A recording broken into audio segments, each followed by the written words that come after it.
Yes. Good evening, all my South Orange Maplewood listeners, and all those other listeners in the towns of Milburn, Livingston, Irvington, West Orange, East Orange, Orange and Newark. Welcome to In the Village with Anselm on the South Orange Maplewood Online Radio Experience, and live on the World Wide Web at somore.org, and the only radio show covering all your news, opinions, politics, talk, and sports happening in the South Orange Maplewood communities. You can listen to us every Monday through Friday from 8 to 9:30 p.m. That's Monday through Friday from 8 to 9:30 p.m.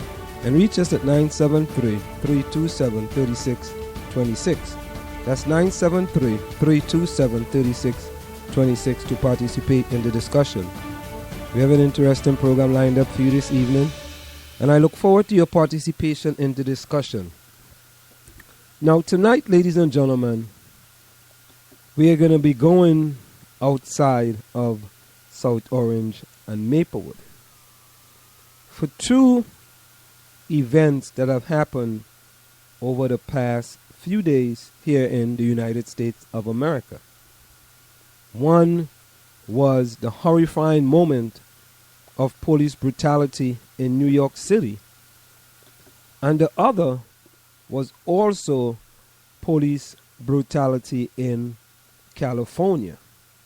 If you go to our Facebook page at facebook.com/SoMore Radio, you will see the videos as well as the articles of those two incidents. And sometimes you think about the more things change, the more they stay the same.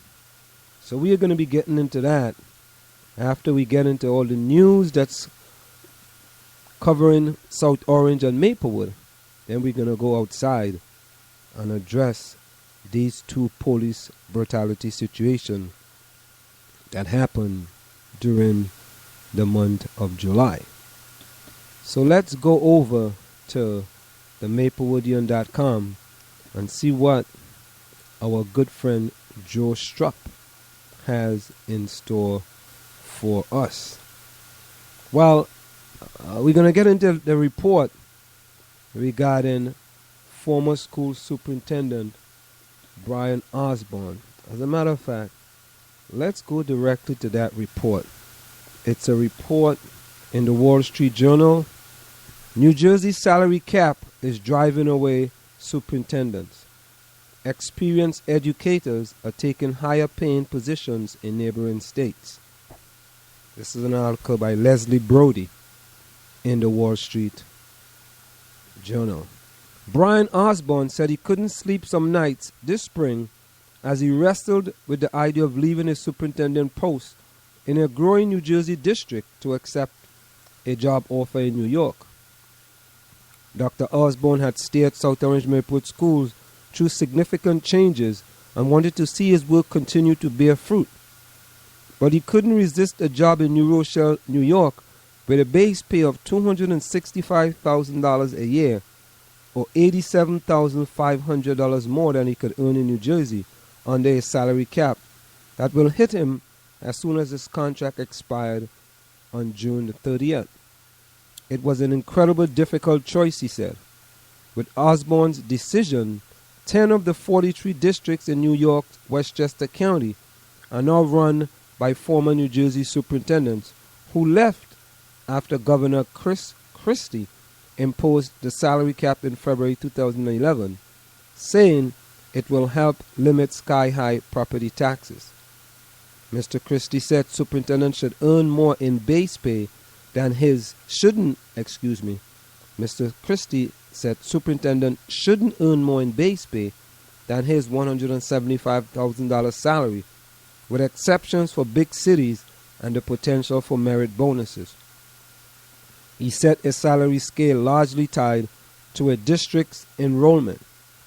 Critics call the mandate an incursion of local control and an odd step for a Republican against overregulation, and they warned of an exodus of seasoned talent.